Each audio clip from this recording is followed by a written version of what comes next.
So at the beginning of chapter 5, we talked about all the threats and the dangers, and we talked about some things that we could do personally, like protecting our passwords, right, or using strong passwords, not using the same password for every system and that kind of stuff. But we could do all the right things, but if the people that are doing the coding on the other end that's keeping this information, if they're not doing their due diligence, right, you guys wrote all these data breach papers on how people that had the information didn't have the measures in place to try to protect themselves, right? So there are some things that people can do on the other end to help protect the data. And so I want to talk about a few of those things very quickly. Hashing is one of the things that can be done.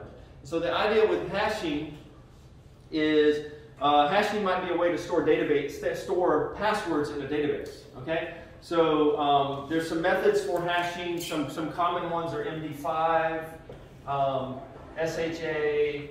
Or SHA, 256, bcrypt is another one. We didn't talk about these already, did we? Yeah. We did talk about these, so we've already discussed hashing? Okay, all right, so you guys remember hashing is like this one-way function where we take there's some kind of standard methods, and you take a password, for example, you could take a password. So let's say one person uses the password 123, and another person uses the password with a capital P and a 0. And what gets spit out when you hash it with one of these mechanisms is, let's see.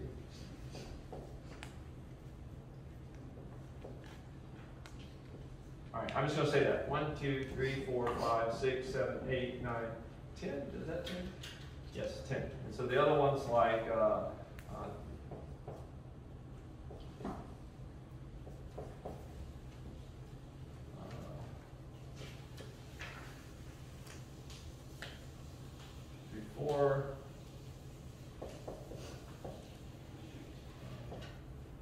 something like that. All right. So both of them are a total of 10 characters. This isn't decimal and this isn't binary, but what is this? Hexadecimal. It's hexadecimal. So it's a character set that goes from 0 to when it gets to 9, it goes to A, and the alphabet goes all the way to F. We saw this whenever we were looking at like the codes, the RGB codes, and that we use for colors and things like that. And so it converts, hashing basically takes this 1, 2, 3 and it changes it to something that's cryptic, that doesn't look related to this at all. And it's the same length. So everything that you hash turns out to be the same length. All right? And then you would store that in the database. You can add something called a salt to it, which is another kind of, it's like just kind of another word. Like maybe everything that I do, I put the letters ABC on the end of it as well, which would be my salt for hashing. But it's stored in the database that way. And I don't know if you guys remembered last time we talked about the fact, though, that the downside of this, especially when you're not using a salt to add on to the initial word that the user did. If I use MD5 and I convert 1, 2, 3, it's always going to look the same way. Or if I use MD5 and convert password like this, it's always going to look the same way. So what happens is that these hackers will have these tables, these lookup tables with all these possible, common passwords, and they'll have them kind of converted using these various hashing methods. And then they compare, if they can get access to the database, they compare the hashed password with what's in their hash database, and then they can potentially figure out what the password is. So, so instead of hashing, something that we use is encryption instead. And with encryption, the idea is, did we talk last time about multi-factor authentication? I think we talked about that too, right? So we're actually on encryption. That's where we have less to cover than what I thought. The idea with encryption, though, is it's not one way like hashing is. Like with hashing, you would never go back and figure out the 1, 2, 3 from this. It's just one way you convert it to that and you're done. Okay? But with encryption, there's the flip side of encryption, which is called decryption. Right? So the idea is you encrypt it, change it to something, but then you decrypt it to change it back to what it was.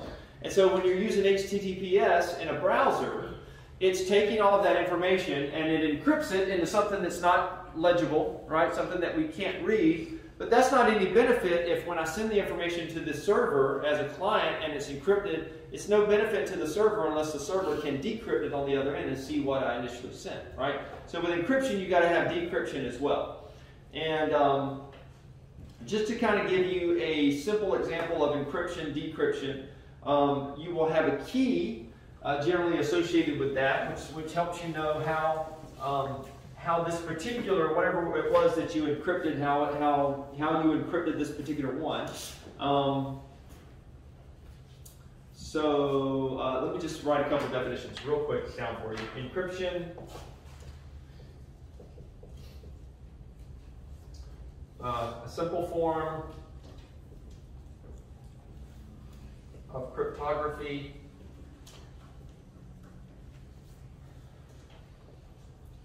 where you convert text to something illegible, right? Something you can't read. When you convert it back, that's called decryption. So this is just simply the reverse of encryption. Converting back to whatever the original value was. And so when we talk about encryption and decryption, you might see this word be used, a cipher. What is a cipher? A cipher is a pair of algorithms used to perform encryption/decryption.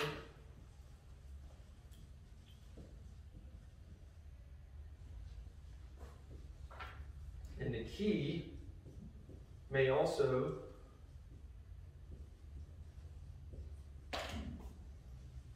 be used to make it harder to crack.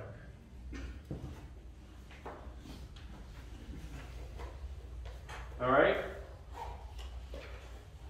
And so the best way to kind of understand this is to just show you an example of a cipher, of an encryption decryption technique. And we're going to look at something called the Caesar cipher.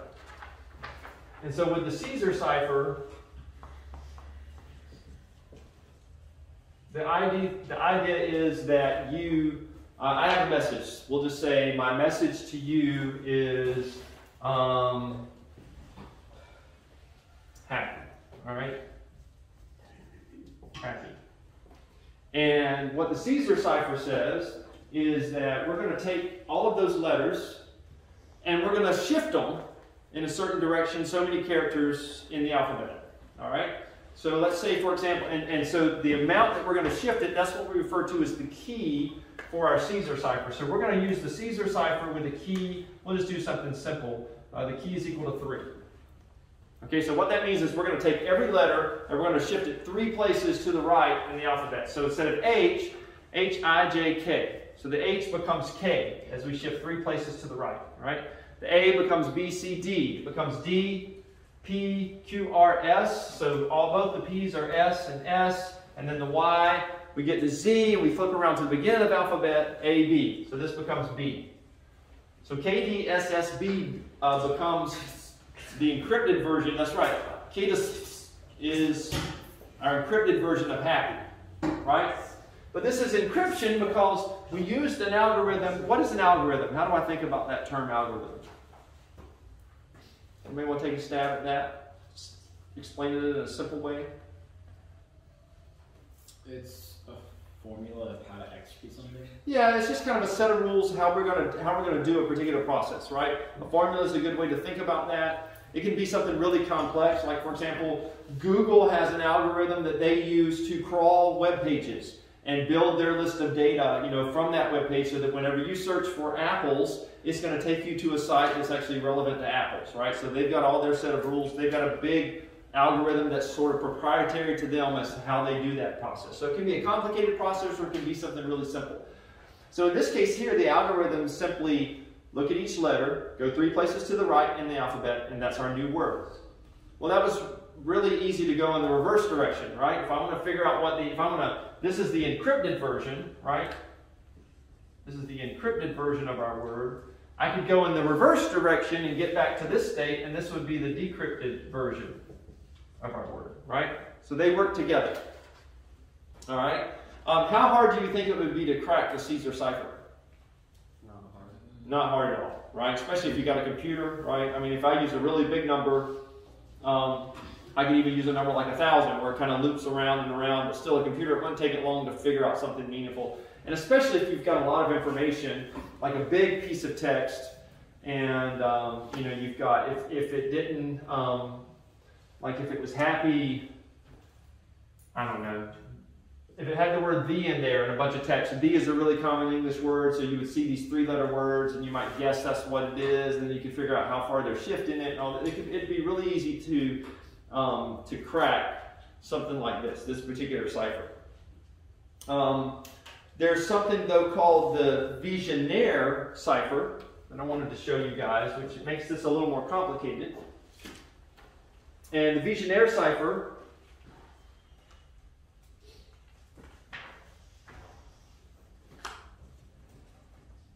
is kind of built on the Caesar cipher, but with the Vigenère cipher, what it does is instead of using a number for the key to tell you how many characters you're shifting, it uses a word for the key.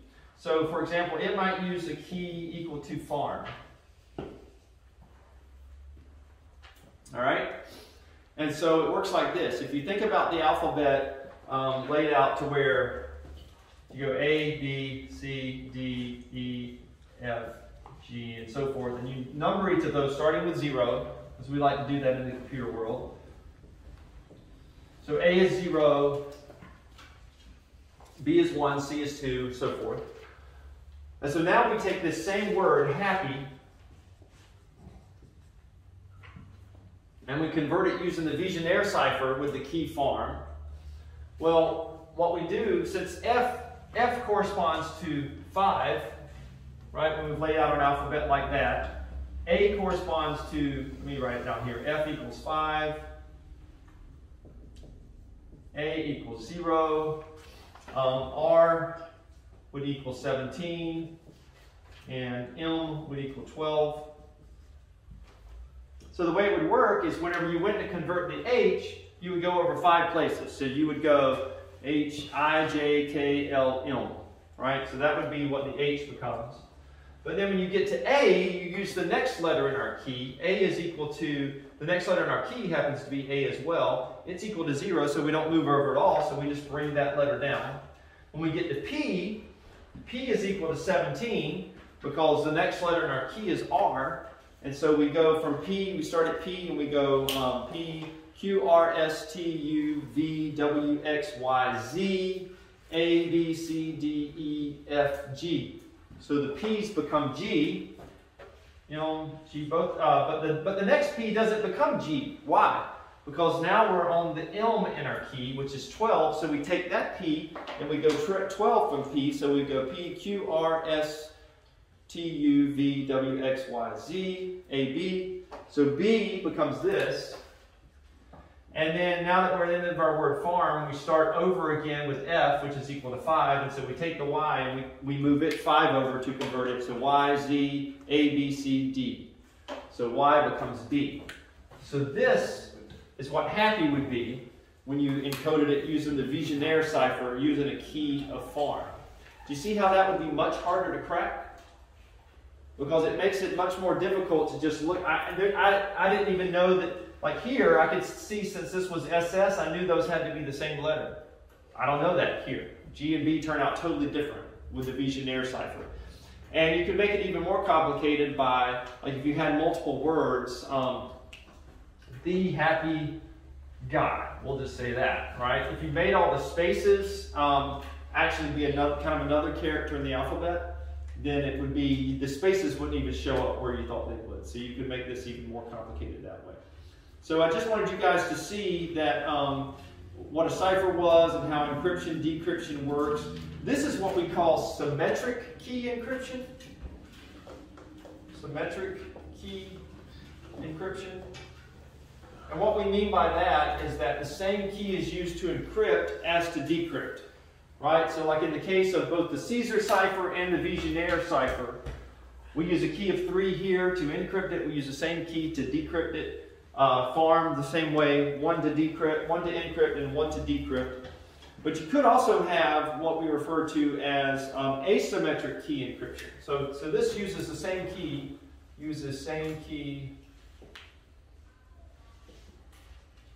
for encryption and decryption. Whereas with asymmetric key encryption, obviously you use different keys.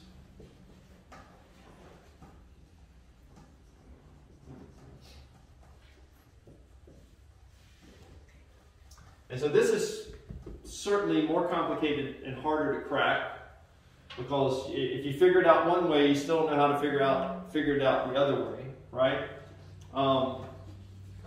In fact, this is so hard that really we think about this asymmetric key encryption as one-way encryption, even though you are encrypting and decrypting. And so I don't have time to cover it in here because we're running out of time, but the way that I want you to read about that in the book and understand the difference between public and private keys when it comes to asymmetric key encryption.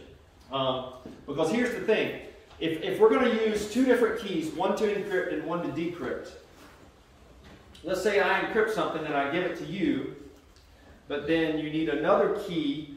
So I encrypt something and I give it to you, and in order for you to figure it out, you're going to have to know what I use to decrypt it. And so let's just think about the symmetric key version, right? So I could whisper that in your ear, maybe nobody else heard it, you can figure out how to decrypt it that way. But when we're not living side by side, we're not around one another, let's say I want to do that encryption with someone on the other side of the world, so how am I going to do that process? And the way that they figured out to get around with that is this asymmetric key option.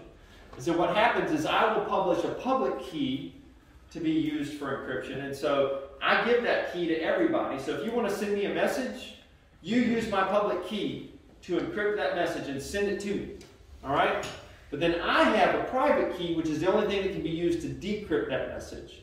And so nobody knows that. My private key is never published. I hold on to that. Nobody knows that. But my public key, I don't care who knows that, because that's only used to encrypt the message.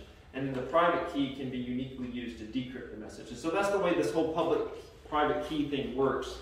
And you can learn about that a little bit more in the book. There's some stuff about secure sockets layer, which is what we use for encrypting in the browser. When you see the HTTPS, that's what we're using is SSL, or actually now we use an improved version called transport layer security, but that's just a little bit in the book that I'm going to let you read.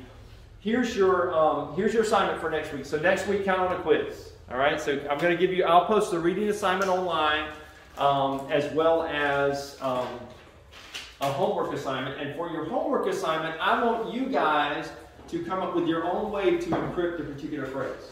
All right? So it's Luke 21:19. It says, by your endurance you will gain your lives.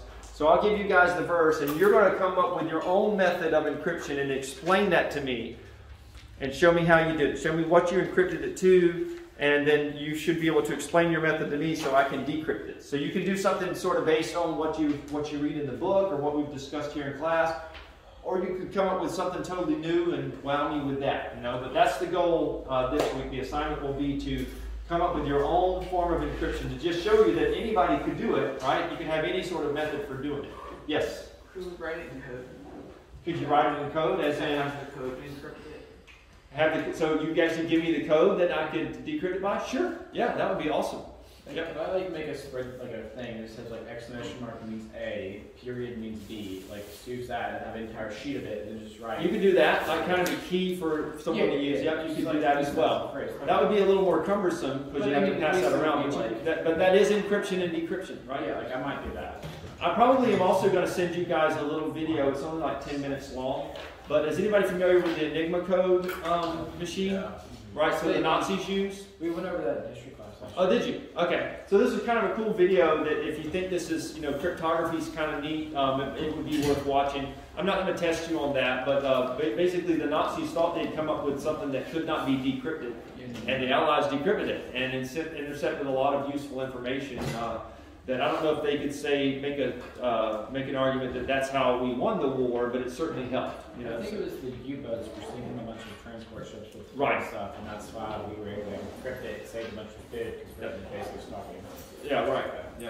So, cool. All right, you guys have a good one, and we'll go on. I'll see you next week. Thanks for your excellent hard work.